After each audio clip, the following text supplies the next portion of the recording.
বিদ্রোহী সংজ্ঞা আপনারা জানেন, এটা পরিকল্পিত হত্যাযজ্ঞ।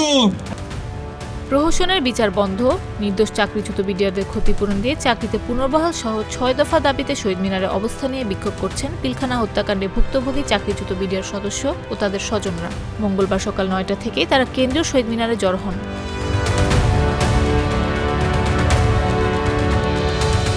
অনেকে রাত থেকে সেখানে অবস্থান নেন। কেন্দ্রীয় শহীদ মিনার এলাকা ঘুরে দেখা যায় চাকরিচ্যুত বিডিআর সদস্য ও তাদের পরিবারের সদস্যরা শহীদ মিনারের চারপাশে বিভিন্ন ব্যানার ও প্লেকার্ড হাতে দাঁড়িয়েছেন। তাদের সবার মাথায়ও বিভিন্ন স্লোগান সম্বলিত ব্যাজ।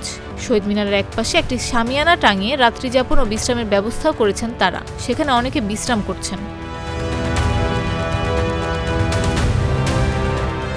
বিএম কামরুজ্জামান নামের এক বিডিআর সদস্য বলেন, তৎকালীন স্বৈরশাসক শেখ হাসিনা তার মসনদকে টিকিয়ে রাখার জন্য চৌকস বিডিআর বাহিনীকে ধ্বংস করে পার্শ্ববর্তী দেশকে খুশি করবার জন্য নিরীহ বিডিআরদের পরিকল্পিত হত্যাযজ্ঞ চালিয়ে বিচারের নামে সাজা দিয়েছে।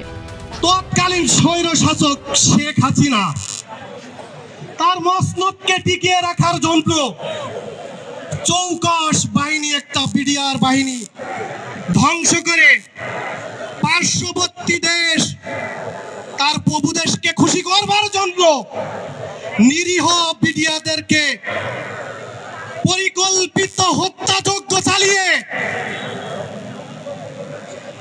সাজা প্রদান করেছে বিদ্রোহী আইনে।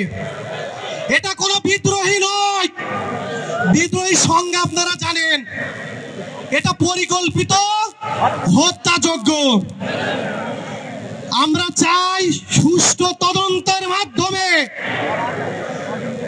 আমাদের সঠিক বিচার করে চাকরিতে পুনর্বহাল। এই সময় সারা দেশ থেকে আগত চাকরিচ্যুত বিডিআর সদস্যরা এবং তাদের পরিবারের সদস্যরা বক্তব্য রাখেন। আগামী 12-13 ফেব্রুয়ারিও তাদের অবস্থান কর্মসূচি চলবে। জেলখানে আটকে রেখেছে মিথ্যা মামলা দিয়ে, এগুলো তো করিয়েছে শেখ হাসিনা ফ্যাসিস্ট সরকার। এগুলো তো কোনো বিডিআরের ক্ষমতা হয় না এত বড় একটা ঘটনা ঘটাতে। তালিবান ফ্যাসিস্ট সরকারের দোষ সবাই জানে, বাংলাদেশ সবাই জানে এগুলো কারা করেছে, কে করেছে। তাহলে নির্দোষ বিডিআরগুলো কেন এভাবে মিথ্যা মামলা দিয়ে আটকে রেখেছে? তাদেরকে কেন মুক্তি দিচ্ছে না? চাকরিচ্যুত হয়েছে, তাদের চাকরি চাই, তাদের সম্মান চাই। যারা জেলখানায় আছে তাদের আমরা মুক্তি চাই। সকলকে মুক্তি দিয়ে একসাথে আমরা লড়াই করব, একসাথে আমাদের অধিকারগুলো আমরা চাইবো। এই বাংলাদেশের জনগণের সামনে আমাদের অনেক বিডিআর মারা গেছে, তাদের জন্য আমরা দোয়া করি, আল্লাহ যেন তাদেরকে জান্নাতবাসী করে।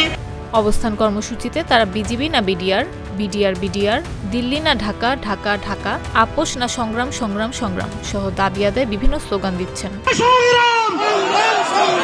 ঢাকা না দিল্লি, ঢাকা না দিল্লি, ঢাকা ঢাকা।